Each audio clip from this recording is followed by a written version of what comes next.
KCBC Bible commission Bible സൊസൈറ്റിക്ക് ആഗോള സഭയുടെ ജൂബിലി വർഷത്തിൽ അഭിമാന നിമിഷങ്ങൾ കൂടിയാണ്. കാരണം ലോഗോസ് ആരംഭിച്ചിട്ട് 25 വർഷം തികയുന്ന വർഷത്തിലാണ് നമ്മളെല്ലാവരും.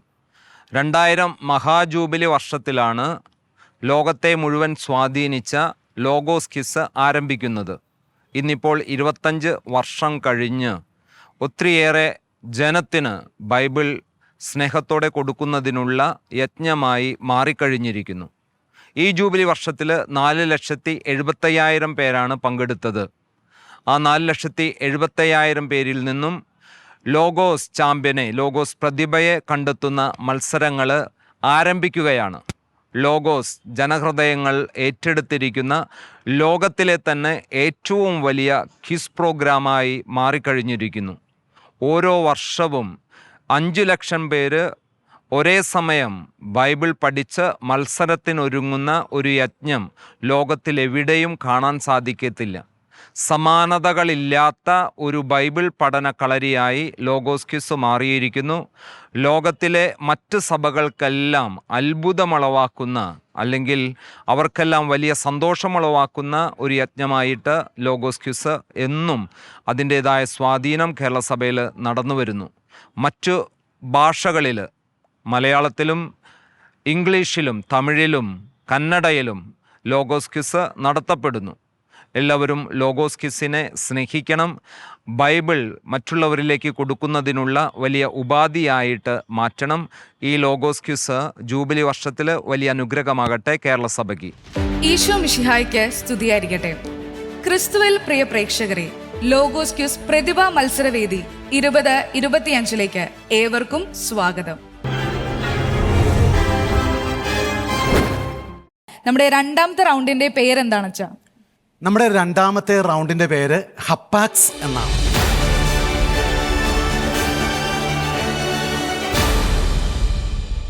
ഹപ്പാക്സ് എന്ന വാക്കിന്റെ അർത്ഥം ഏകം എന്നാണ്. ശരിക്കും പറഞ്ഞാൽ ഏകം എന്ന് മാത്രമല്ല ഇവിടെ കൊണ്ടുവരേണ്ട ഒരു പദം. ഹപ്പാക്സ് മാത്രമല്ല, ഹപ്പാസ് ലഗമനൻ എന്നാണ്. ഏക പ്രയോഗം, ഏക വായന. വിശുദ്ധ ഗ്രന്ഥത്തിലോ അല്ലെങ്കിൽ സുവിശേഷത്തിലോ ഏതെങ്കിലും പുസ്തകത്തിൽ ഒരു വാചകമോ ഒരു പദമോ ഏകമായി കാണുകയാണെങ്കിൽ ബൈബിൾ വ്യാഖ്യാതാക്കൾ അതിനെ വിളിക്കുന്നത് ഹപ്പാസ് ലഗമനൻ എന്നാണ്. നിങ്ങൾ ഓർക്കുന്നുണ്ടോ? ന്യായാധിപന്മാരുടെ പുസ്തകത്തിൽ മനോവയുടെ അടുത്ത് ദൈവദൂതൻ പ്രത്യക്ഷപ്പെടുമ്പോൾ ദൈവദൂതൻ പോകുന്ന സമയത്ത് അങ്ങയുടെ നാമം എന്താണ്, അങ്ങയുടെ പേരെന്താണ് എന്ന് ചോദിക്കുമ്പോൾ എന്ത് തുരമാ പറയുന്നത്? എൻ്റെ പേര് അത്ഭുതം എന്നായിരിക്കേ. അത്ഭുതം, ദൈവത്തിൻ്റെ പേര് അത്ഭുതം. പരിഷ്കരിച്ച ബൈബിളിൽ നിഗൂഢം എന്നാണ് എഴുതിയിരിക്കുന്നത്, മിസ്റ്റീരിയോൺ. അതൊരു ഹപ്പാസ് ലഗമനാണ്, അത് ഏകമാണ്. അങ്ങനെ ഏകമായിട്ട് കാണാൻ സാധിക്കുന്ന പല വചനഭാഗങ്ങളുമുണ്ട്. അപ്പോൾ ഈ റൗണ്ടിന്റെ പ്രത്യേകത എന്ന് പറഞ്ഞാൽ ഒരു ചോദ്യം ഒരു ഉത്തരം, അത്രയേ ഉള്ളൂ. ഒരു ചോദ്യമാണ്, ഒരു ഉത്തരം നൽകുക. സുന്ദരമാണ്, എളുപ്പമാണ്. ഇനി നമ്മുടെ അമീഷ ആ റൗണ്ടിനെ കുറിച്ച് നിങ്ങളോട് പറഞ്ഞു തരുന്നതായിരിക്കും. അപ്പോൾ മാർട്ടിനച്ചൻ സൂചിപ്പിച്ചതുപോലെ തന്നെ ഇതൊരു ക്വസ്റ്റ്യൻ ആൻസർ റൗണ്ട് ആയിരിക്കും. ആൻറ്റി ക്ലോക്ക് വൈസ് ആയിരിക്കും നാം ചോദ്യങ്ങൾ ചോദിക്കുന്നത്. പാസിംഗ് ഉണ്ടായിരിക്കുന്നതാണ്. ഫസ്റ്റ് ചാൻസിൽ തന്നെ ഉത്തരം പറഞ്ഞിട്ടുണ്ടെങ്കിൽ 10 മാർക്കായിരിക്കും നിങ്ങൾക്ക് ലഭിക്കുന്നത്. പാസ് ചെയ്ത് വന്നിട്ടാണ് നിങ്ങൾ ഉത്തരം പറയുന്നതെങ്കിൽ 5 മാർക്കായിരിക്കും ലഭിക്കുന്നത്. ഇതാണ് ഈ ഒരു റൗണ്ടിന്റെ നിയമാവലി എന്ന് പറയുന്നത്. നിങ്ങൾക്ക് എല്ലാവർക്കും മനസ്സിലായെന്ന് ഒത്തിരി സ്നേഹത്തോടെ വിശ്വസിക്കുന്നു. പക്ഷേ നമുക്കധികം വൈകാതെ തന്നെ നമ്മുടെ ഹപ്പാക്സ് റൗണ്ടിലേക്ക് പോകാം. ഹപ്പാസ് റൗണ്ടിലേക്ക് പോവുകയാണ്. അപ്പോൾ ആന്റി ക്ലോക്ക് വൈസ് ആകുമ്പോൾ ജോഹാനോടാണ് ആദ്യത്തെ ചോദ്യം വരുന്നത്. Johan N Binoy, are you ready? Yes. Okay, let's go. Yes. Okay, ലൂക്കായിൽ ഏതാണ് ഒരു ചോദ്യം കൊണ്ട് അവസാനിക്കുന്ന ഉപമ? ലൂക്കായിൽ ഒത്തിരി ഉപമകളുണ്ടല്ലോ. അതിലൊരു ഉപമ, നമ്മുടെ പഠന ഭാഗത്ത് ഒരു ഉപമ അവസാനിക്കുന്നത് ഒരു ചോദ്യം കൊണ്ടാണ്. നമുക്കധികം സമയമില്ലട്ടോ, നമുക്കൊരു സമയം ഫിക്സ് ചെയ്യണം.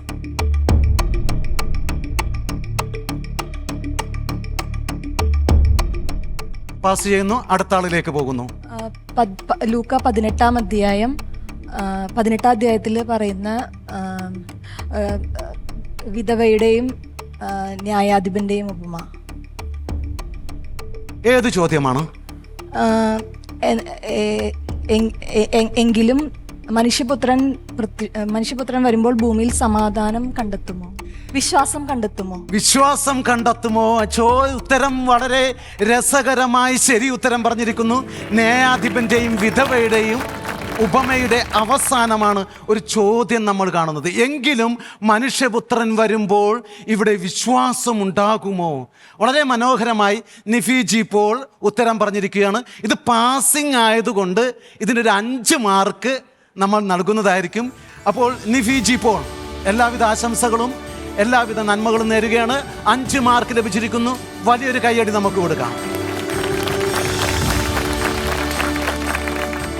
അടുത്ത ചോദ്യം നിഫിയിലേക്ക് തന്നെയാണ്. അപ്പോൾ നിഫി റെഡിയാണോ? റെഡി. ഓക്കെ, ചോദ്യം ഇതാണ്. ആരാണ് ബെഞ്ചമിൻ ഗോത്രത്തെ ഇസ്രായേൽ ശിക്ഷിക്കുന്ന സമയത്ത് പൗരോഹിത്യ ശുശ്രൂഷ നടത്തിയിരുന്നത്?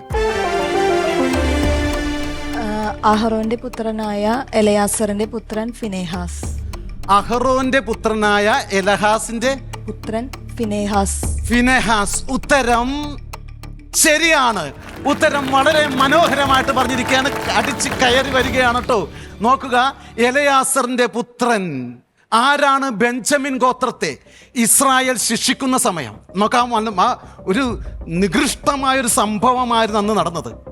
ആ സമയത്ത് ആ ഗോത്രങ്ങളെല്ലാവരും കൂടി തീരുമാനിക്കുകയാണ് ഈ ബെഞ്ചമിനെ ഒന്ന് ശിക്ഷിക്കണമെന്ന് തീരുമാനിച്ച്. ആ സമയത്തുണ്ടായിരുന്ന പുരോഹിതൻ ആരാണെന്ന ചോദ്യമാണ്.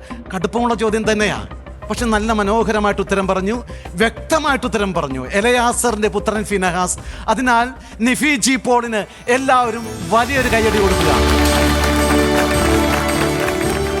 അടുത്ത ചോദ്യം ആനി ജോർജിനോടാണ്. ആനി ജോർജ് റെഡിയാണോ? എപ്പോഴും റെഡിയാണെന്നുള്ള കാര്യം അറിയാം. നോക്കുക, ചോദ്യം ഇതാണ്. ലൂക്കായിൽ പ്രതികാരം എന്ന പദം ഒരു ഏക പ്രയോഗമാണ്, ഹപ്പാസ് ലഗമനനാണ്. ഏതാണ് ആ വചനം?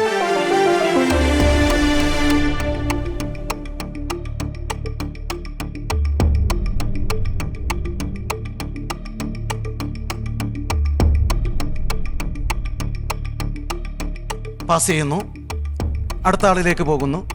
ലൂക്കായിൽ, ഷിബു തോമസിനോടാണ്. ലൂക്കായിൽ പ്രതികാരം എന്ന പദം ഒരു ഏക പ്രയോഗമാണ്. ഏതാണ് ആ വചനം? It's a hapax legomenon in the gospel of Luke. ലൂക്ക 21-ാം അധ്യായം 22-ാം വാക്യം. പ്രതികാരത്തിന്റെ ദിനങ്ങൾ.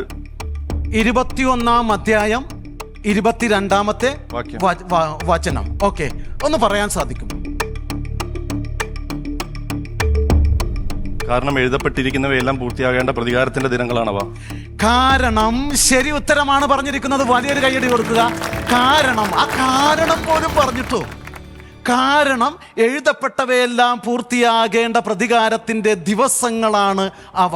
ഒരേ ഒരു സ്ഥലത്ത് മാത്രമാണ് പ്രതികാരം എന്ന പദം ലൂക്കായുടെ സുവിശേഷത്തിൽ കാണുന്നത്. അത് ആ അന്ത്യകാല അനുഭവങ്ങളെ കുറിച്ച് ഈശോനാഥൻ പറയുന്ന രംഗമാണ് 21-ാം അധ്യായത്തിൽ. ആ ഭാഗത്ത് ഈ ഒരു പദം കടന്നു വന്നിട്ടുണ്ട്. അത് വളരെ സൂക്ഷ്മമായി കണ്ടെത്തി ഈ നമ്മുടെ ഷിബു തോമസ് ചേട്ടൻ പറഞ്ഞിരിക്കുകയാണ്. ആനി ജോർജിന് അത് പറയുവാൻ സാധിച്ചില്ല, എങ്കിലും അടുത്ത ചാൻസിൽ കയറി വരുന്നതായിരിക്കും.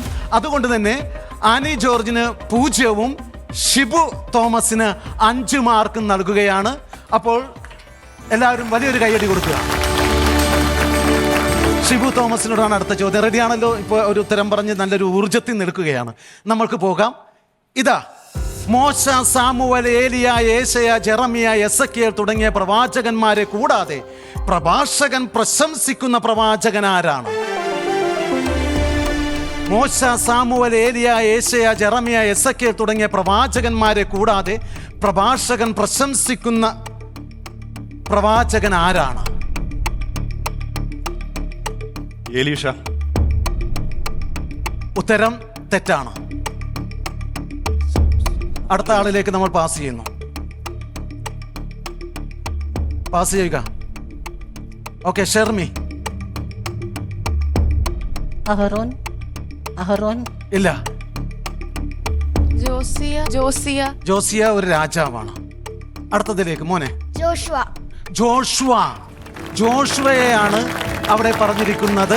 46-ാം അധ്യായം 1-ാമത്തെ വചനത്തിൽ ജോഷുവയെയും പ്രഭാഷകൻ ഒരു പ്രവാചകനായിട്ടാണ് കാണുന്നത്. മോശയും ജോഷുവയും എന്നതാണ്. അതിനാൽ നോക്കുക, ഈ നമ്മുടെ ജോഹാന് 5 മാർക്ക് നമ്മൾ കൊടുക്കുകയാണ്. എല്ലാവരും വളരെ വലിയൊരു കയ്യടി കൊടുക്കുക. അടുത്ത ചോദ്യം ഷെർമി കാർമുവിനോടാണ്. Shermi, are you ready? Okay. അപ്പോൾ ചോദ്യം ഇതാണ്, ലൂക്കായിൽ ഏത് സന്ദർഭത്തിലാണ് കയ്യേറ്റം എന്ന പദം ഉപയോഗിച്ചിരിക്കുന്നത്? കാണാൻ പറ്റുമല്ലോ. ലൂക്കായിൽ ഏതു സന്ദർഭത്തിലാണ് കയ്യേറ്റം എന്ന പദം ഉപയോഗിച്ചിരിക്കുന്നത്?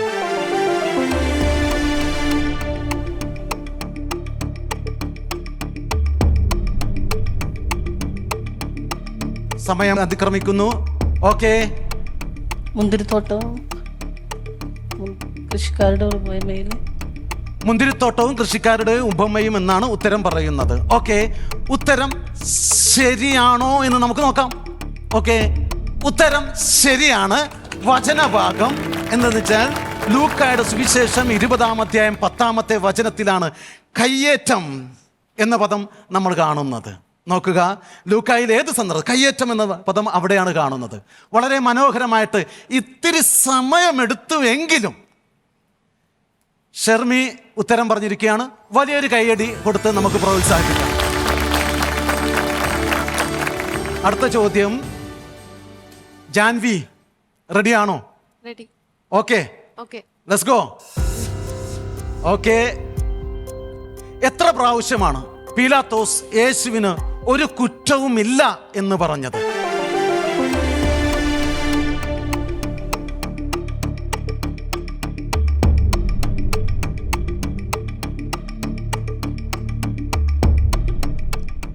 നാല് പ്രാവശ്യം. മോനെ ജോഹാനെ, കമോൺ. 3 പ്രാവശ്യം. 3 പ്രാവശ്യം. ഉത്തരം മനോഹരമായിട്ട് പറഞ്ഞിരിക്കുന്നു. 3 പ്രാവശ്യമാണ് ഈ പീലാത്തോസ് പറയുന്നത് അവനിൽ ഒരു കുറ്റവുമില്ല എന്നത്. അത് ലൂക്കായുടെ സുവിശേഷം 23-ാം അധ്യായം 4-ാമത്തെ വചനത്തിലും 14-ാമത്തെ വചനത്തിലും 22-ാമത്തെ വചനത്തിലുമാണ്.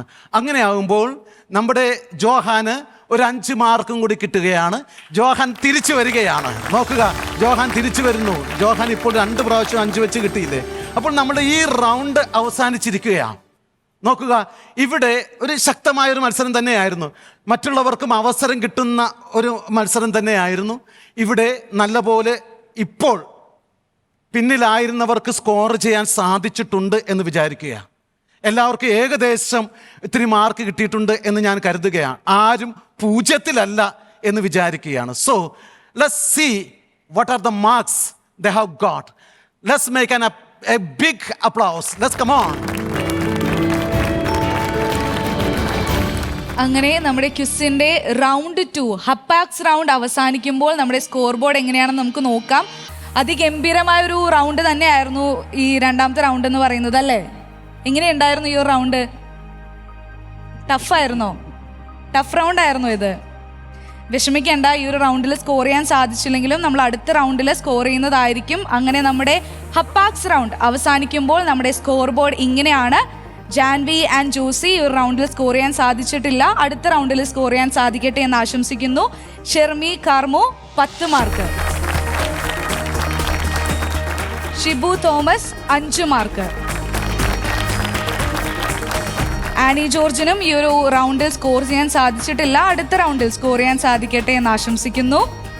Nifi G Paul 15 mark, Johan N Binoy 10 mark.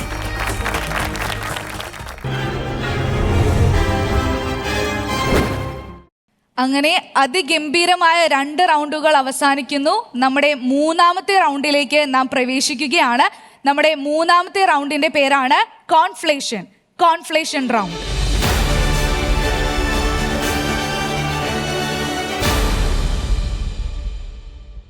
കോൺഫ്ലേഷൻ എന്നത് ഒരു ടെക്നിക്കൽ ടേമാണ്.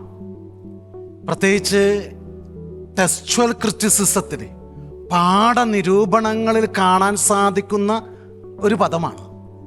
അതായത് വിശുദ്ധ ഗ്രന്ഥത്തിൻ്റെ ആദിമ രൂപങ്ങൾ അതിൻ്റെ കയ്യെഴുത്ത് പ്രതികൾ പപ്പീറസിലും തോലുകളിലുമാണല്ലോ എഴുതിയിരുന്നത്. അങ്ങനെ വ്യത്യസ്തമായ പപ്പീറസുകളൊക്കെ ഉണ്ടാവും. അപ്പോൾ ഇങ്ങനെ പകർത്തി എഴുതുന്നവർ ചിലയിടങ്ങളിൽ ചില വചനങ്ങൾ ആവർത്തിക്കുന്നതായിട്ടോ അല്ലെങ്കിൽ വേറെ വചനമാണ് എന്നൊക്കെ കാണാൻ സാധിക്കും. ഉദാഹരണമായിട്ട് ലൂക്കായുടെ സുവിശേഷം 24-ാം അധ്യായം 53-ാമത്തെ വചനത്തിലെ ശിഷ്യന്മാർ ദൈവത്തെ സ്തുതിച്ചു കൊണ്ടുപോയി എന്നാണ് നമ്മൾ വായിക്കുന്നത്. പക്ഷേ ചില പപ്പീറസിൽ ദൈവത്തെ അനുഗ്രഹിച്ചു കൊണ്ടുപോയി എന്ന് കാണാൻ സാധിക്കും. അപ്പോൾ ഇത് രണ്ടും കൂടി അവർ ചേർത്ത് വയ്ക്കും. പകർത്തി എഴുതുന്നവരെന്ത് ചെയ്യും? ദൈവത്തെ സ്തുതിച്ചും ദൈവത്തെ അനുഗ്രഹിച്ചും അവർ പോയി എന്ന് പറയും. ചില പപ്പീറസിൽ സ്തുതിച്ചെന്ന് കാണുന്നു, ചിലതിൽ അനുഗ്രഹിച്ചു എന്ന് കാണുന്നു. അപ്പോൾ ഇത് രണ്ടിനെയും കൂടി ചേർത്ത് വെച്ചിട്ട് ഒരു കോൺഫ്ലേഷൻ, അത് രണ്ടും കൂടി ചേർത്ത് വെച്ചതും കൂടി നമുക്ക് കാണാൻ സാധിക്കും അങ്ങനെ പഴയ കയ്യെഴുത്ത് പ്രതികളിൽ.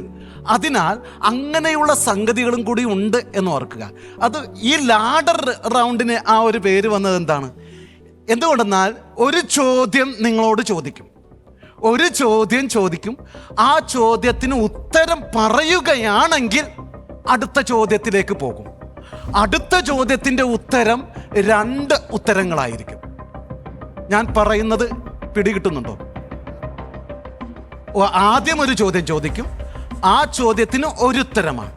ആ ഉത്തരം പറഞ്ഞു കഴിഞ്ഞാൽ നിങ്ങൾക്ക് 5 മാർക്ക് കിട്ടും. 5 മാർക്കും വാങ്ങിച്ചുകൊണ്ട് അടുത്ത ചോദ്യത്തിലേക്ക് കടക്കുകയാണ്. അടുത്ത ചോദ്യത്തിൽ 2 ഉത്തരമുണ്ടാകും. ആ 2 ഉത്തരം പറയുകയാണെങ്കിൽ നിങ്ങൾക്ക് 10 മാർക്ക് കിട്ടും. അങ്ങനെ ടോട്ടലി 10 മാർക്കാവും. അങ്ങനെ അതും ആ മാർക്കും ഈ മാർക്കും കൂടി ചേർത്ത് ഒരു കോൺഫ്ലേഷൻ, ഒരു സങ്കലനം നിങ്ങൾക്ക് ഇവിടെ കൊണ്ടുവരുന്നത്. ഇവിടെ മാർക്ക് നല്ല പോലെ സ്കോർ ചെയ്യാൻ അവസരമുണ്ട്. ഇത് പാസിംഗ് അല്ല എന്ന കാര്യം ഓർക്കണം. ഇനി ആദ്യത്തെ ചോദ്യം തെറ്റിച്ചു കഴിഞ്ഞാൽ അവസരമില്ല. 2ാമത്തെ ചോദ്യത്തിലേക്ക് നമ്മൾ പോകില്ല. പിന്നെ വെറുതെ ഒരു ക്യൂരിയോസിറ്റിക്ക്, ഒരു കൗതുകത്തിന് നമ്മൾ എന്ന് ചോദ്യം ചോദിക്കും. 2ാമത്തെ ചോദ്യം ഒന്ന്. Am I clear to you? അപ്പോൾ ഈ റൗണ്ട് തുടങ്ങുന്നത് എവിടെ നിന്നാണ് അമീഷ?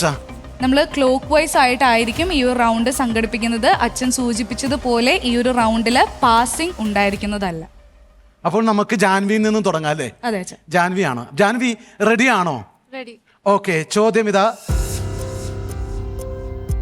ഏതാണ് ന്യായാധിപന്മാരുടെ പുസ്തകം 13:25 18:12 മാത്രം കാണപ്പെടുന്ന സ്ഥലം?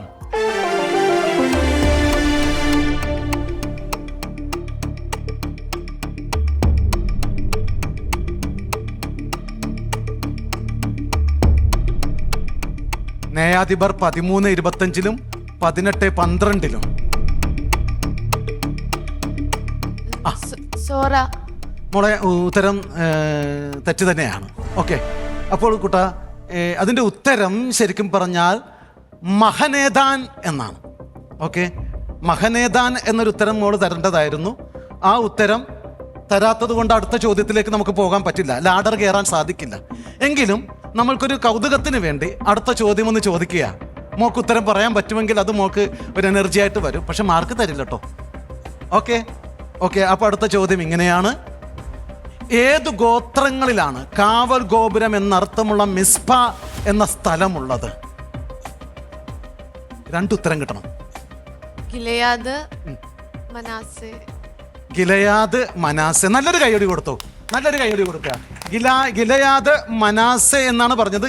ഗിലെയാദ് ബെഞ്ചമിനാണ്. ഗിലെയാദ് ബെഞ്ചമിനാണ്.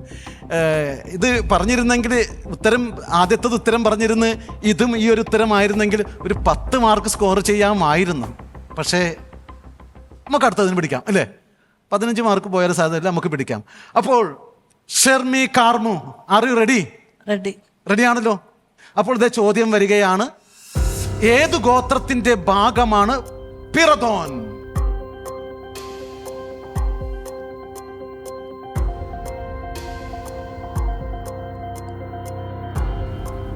ഏത് ഗോത്രത്തിന്റെ ഭാഗമാണ്? അബ്ദോൻ. ഓക്കെ, ഉത്തരം നല്ല ഉത്തരമാണ് വന്നത്, പക്ഷേ തെറ്റായിരുന്നു എന്നതാണ് ഉത്തരം. എഫ്രായിം എന്നതാണ് ഉത്തരം. എഫ്രായിന്റെ ഭാഗമാണ് പിറദോൻ എന്ന ആ സ്ഥലം. ഇനി നോക്കുക, ഇനി അടുത്ത ചോദ്യം നമ്മളൊന്ന് ചോദിച്ചു പോവുകയാണ്. അതിന് രണ്ടുത്തരം ഉണ്ടാവും. ഒരു കൗതുകത്തിന് വേണ്ടി നമുക്ക് നോക്കാമല്ലോ. മനസ്സ് ഒരുക്കിക്കൊള്ളുക. ആരുടെ പടയാളികളാണ് യേശുവിനെ അടിക്കുകയും നിന്ദിക്കുകയും അധിക്ഷേപിക്കുകയും ചെയ്തത്? ആരുടെ പടയാളികളാണ് യേശുവിനെ അടിക്കുകയും നിന്ദിക്കുകയും അധിക്ഷേപിക്കുകയും ചെയ്തത്? ഓർമ്മയുണ്ടോ? നമുക്ക് വേണമെങ്കിൽ അതിൻ്റെ ഉത്തരം ആർക്ക് വേണമെങ്കിൽ ഇത് പറയാൻ പറ്റുമെങ്കിൽ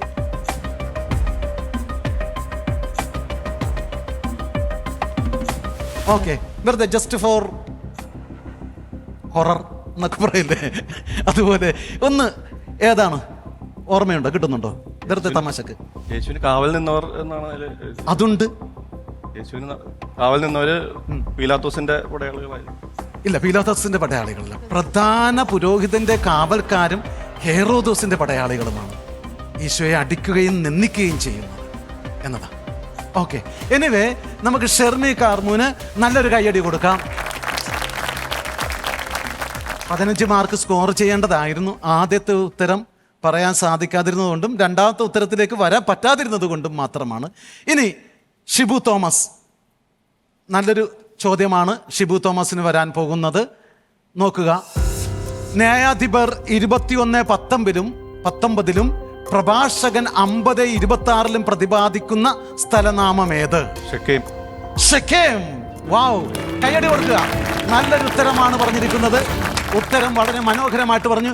ഇനി അടുത്ത ചോദ്യത്തിലേക്ക് നമ്മൾ പോവുകയാണ്. ഇനി 5 മാർക്ക് കിട്ടിക്കഴിഞ്ഞു കേട്ടോ. ഇനി അടുത്തത് 10 മാർക്കിന്റെ ചോദ്യമാണ്. 2 ഉത്തരം ഉണ്ടാകും. ആ ചോദ്യം ഇതാണ്: എഫേസോസ് 5-ാം അധ്യായത്തിൽ സ്നേഹം എന്ന പദം ഉപയോഗിച്ചിരിക്കുന്ന 2 വാക്യങ്ങൾ ഏവ?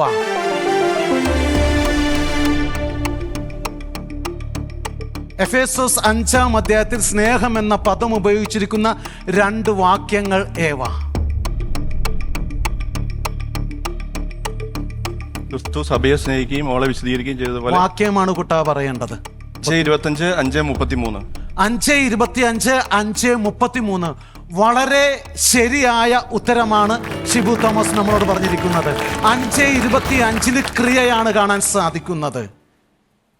യേശു സ്നേഹിക്കുന്ന സ്നേഹം എന്നതിൻ്റെ ക്രിയ കാണാൻ സാധിക്കുന്നു. 33 ക്രിയയാണ് കാണുന്നത്. പക്ഷേ 5:2 നമുക്ക് നൗൺ കാണാൻ സാധിക്കും. ഒരു നാമരൂപം സ്നേഹത്തിൻ്റെ അഗാപ്പേ എന്ന പദം നമുക്ക് കാണാൻ സാധിക്കും. What ever it may be. വളരെ മനോഹരമായി എല്ലാ ചോദ്യങ്ങൾക്കും 3 ചോദ്യങ്ങൾക്കും ഉത്തരം പറഞ്ഞ് ഷിബു തോമസ് 15 മാർക്ക് നേടിയിരിക്കുകയാണ്. വലിയൊരു കൈയടി കൊടുക്കുക. അടുത്ത ചോദ്യം ആനി ജോർജ് ചേച്ചിയോടാണ്. റെഡിയാണോ? റെഡി. ഓക്കെ. തൻ്റെ ദേശത്തോടുകൂടി ഇസ്രായേലിനെ കടത്തിവിടാൻ വിശ്വാസം വരാത്ത അമോര്യ രാജാവ് ജനങ്ങളെയെല്ലാം ഒന്നിച്ചുകൂട്ടി ഇസ്രായേലിനോട് പൊരുതാൻ താവളം അടിച്ചത് എവിടെ? യാഹാസ്. Very good. യാഹാസ്. നല്ലൊരു കയ്യടിക്കുക. ആനി ജോർജിന് വലിയ നല്ലൊരു ഉത്തരമാണ് നൽകിയത്. യാഹാസ് എന്ന ഉത്തരം ശരിയാണ്. ഇനി രണ്ടാമത്തെ ചോദ്യം വരികയാണ്. അതിന് 2 ഉത്തരം വേണം കേട്ടോ. നോക്കുക, പ്രഭാഷകനിൽ ആരൊക്കെയാണ് പ്രവാസത്തിന് ശേഷം ഇസ്രായേലിന് പ്രത്യാശ നൽകി രക്ഷിച്ച 2 നേതാക്കന്മാർ?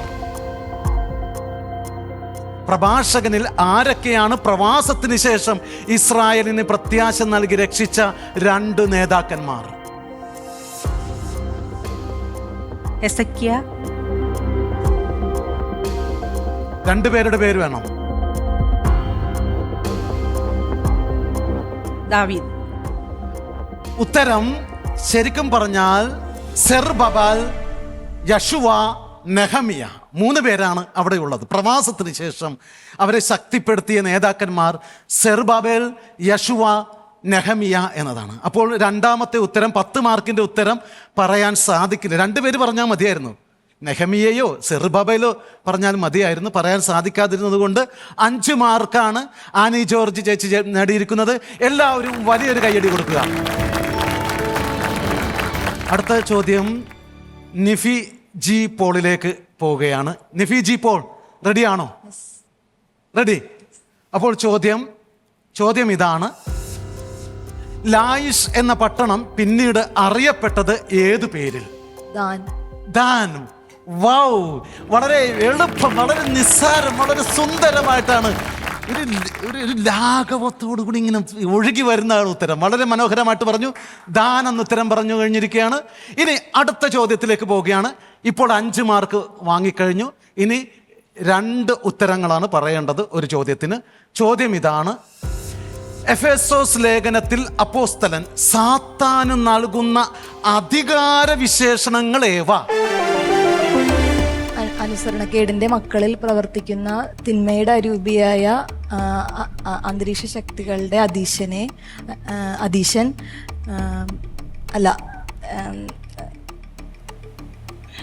എല്ലാ ആധിപത്യങ്ങൾക്കും പ്രഭുത്വങ്ങൾക്കും ആധിപത്യങ്ങൾക്കും സ്വർഗീയ ഇടങ്ങളിൽ വർത്തിക്കുന്ന തിന്മയുടെ അരൂപികൾക്കും തിന്മയുടെ സ്വർഗീയ ഇടങ്ങളിൽ പ്രവർത്തിക്കുന്ന തിന്മയുടെ ദുരാത്മാക്കൾ. കുട്ടി, വ്യക്തത വന്നിട്ടില്ല. അന്തരീക്ഷ ശക്തികളുടെ അധീശൻ. ഓക്കെ, തിന്മയുടെ ദുരാത്മാക്കൾ. ഉത്തരം പൂർണ്ണമല്ല. കാരണം ഒരു അധികാര വിശേഷണമാണ് വേണ്ടത് എന്നതാണ്. അപ്പോൾ ഒരെണ്ണമാണ് ശരിയായിട്ടുള്ളത്. ശരി എന്ന് നോക്കണമെന്നത് അരൂപിയായ അന്തരീക്ഷ ശക്തികളുടെ അധീശൻ. അത് 2:2 നമ്മൾ കാണുന്നു. 6:12 അധീപൻ എന്നുള്ളൊരു പദം നമ്മൾ കാണുന്നുണ്ട്. അന്ധകാര ലോകത്തിൻ്റെ അധിപൻ. ആ ഉത്തരം പറഞ്ഞില്ല ഒന്നതാണ്. അതുകൊണ്ട് തന്നെ ഇപ്പോൾ 10 മാർക്ക് നിഫി ജി പോൾ നേടിയിരിക്കുന്നു. 2 ഉത്തരം പറയേണ്ടടുത്ത് 1 ഉത്തരം പറഞ്ഞതുകൊണ്ട് മാത്രമാണ് 10 മാർക്ക് നേടിയിരിക്കുന്നത്. എല്ലാവരും വലിയൊരു കൈയോട് കൂടി പ്രോത്സാഹിപ്പിക്കുക. അടുത്ത ചോദ്യം ജോഹാൻ റെഡിയാണോ? റെഡിയാണ്. Very good. You are always ready man. Okay, let's go. ന്യായാധിപന്മാരിൽ ദൈവത്തിന്റെ ആലയം സ്ഥിതി ചെയ്യുന്ന സ്ഥലം ഏത്? ഷീലോ. Wow, Shiloh. വളരെ രസകരമായിട്ടുള്ള സിമ്പിൾ ആയിട്ടുള്ള ചോദ്യം തന്നെയായിരുന്നു. ജോഹാൻ അത് എളുപ്പം തന്നെ ഉത്തരം പറഞ്ഞതാണ്. മനോഹരമായിരിക്കുന്നു മോനെ. ഇനി അടുത്ത ചോദ്യത്തിലേക്ക് പോട്ടെ. അതിന് 2 ഉത്തരം വേണം കേട്ടോ. ഓക്കെ, 2 ഉത്തരം വേണം. ചോദ്യം ഇതാണ്: ലൂക്കായിൽ മൗനം എന്ന പദം പ്രതിപാദ്യമാകുന്ന 2 വാക്യങ്ങളേവ? അധ്യായ വാക്യങ്ങൾ. അധ്യായവും വാക്യവും പറഞ്ഞു കേട്ടോ. ലൂക്ക 20:26. അടുത്തത്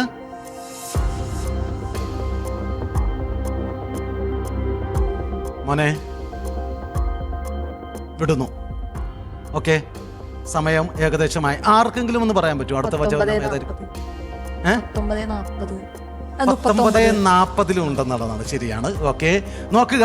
ജോഹാൻ ഒരു ഉത്തരമാണ് പറഞ്ഞത്. 20:26 അത് ശരിയായിട്ടുള്ള ഉത്തരമാണ്. അവിടെ അവർ മൗനം അവലപിച്ചു എന്ന് കാണാൻ സാധിക്കും. പിന്നെ 19:40 ഈ കല്ലുകൾ നിങ്ങൾ മൗനം ഭജിച്ചാൽ ഈ കല്ലുകൾ ആർത്ത് വിളിക്കുമെന്ന് പറയുന്നതും. അപ്പോൾ ജോഹാന് 10 മാർക്ക് ലഭിച്ചിരിക്കുക കേട്ടോ. വലിയൊരു കയ്യടി കൊടുക്കുക. ജോഹാന് 10 മാർക്ക് ലഭിച്ചു. 3ാമത്തെ റൗണ്ട് അവസാനിക്കുകയാണ്. എല്ലാവരും നല്ലൊരു മത്സരമാണ് ഇതുവരെയും കാഴ്ചവെച്ചിരിക്കുന്നത്. എനിക്ക് തോന്നുന്നത് ഏകദേശം ഒരേ ലെവലിൽ തന്നെ ആയിരിക്കാം മാർക്ക് സ്കോർ പോകുന്നതെന്നാണ്. എനിവേ, അമീഷ, നമുക്ക് അവരുടെ എല്ലാവരുടെയും സ്കോർ ഒന്ന് കാണാം. നമുക്ക് നമ്മുടെ സ്കോർ ബോർഡിലേക്ക് നോക്കാം. നമ്മുടെ 3ാമത്തെ റൗണ്ട് അവസാനിക്കുമ്പോൾ നമ്മുടെ സ്കോർ ബോർഡ് ഇങ്ങനെയാണ്. ജാൻവി ആൻഡ് ജൂസി ഈ ഒരു റൗണ്ടിൽ സ്കോർ ചെയ്യാൻ സാധിച്ചിട്ടില്ല. എങ്കിലും നല്ലൊരു കൈയടിയോടുകൂടെ തന്നെ അടുത്തൊരു റൗണ്ടിൽ സ്കോർ ചെയ്യാൻ സാധിക്കട്ടെ എന്ന് ആശംസിക്കുന്നു. ഷെർമി കാർമു ഈ ഒരു റൗണ്ടിൽ സ്കോർ ചെയ്യാൻ സാധിച്ചിട്ടില്ല. വിഷമിക്കേണ്ട കാര്യമില്ല. അച്ഛൻ സൂചിപ്പിച്ചതുപോലെ ലോഗോസ് ക്വിസിന്റെ ചരിത്രം എങ്ങനെയാണെന്ന് നമുക്കറിയാം. പലതും മാറി മറിഞ്ഞ് വരുന്നതായിരിക്കും. നല്ലൊരു കൈയടി കൊടുത്തുകൊണ്ട് തന്നെ നമുക്ക് പ്രോത്സാഹനം അറിയിക്കാം. Shibu Thomas 15 mark. Annie George 5 mark. Nifi G Paul 10 mark.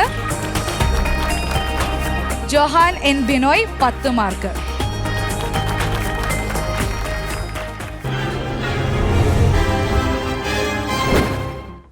ഏതാണ് നീതിയും നീതീകരണവും പ്രതിപാദ്യമാകുന്ന ഉപമ?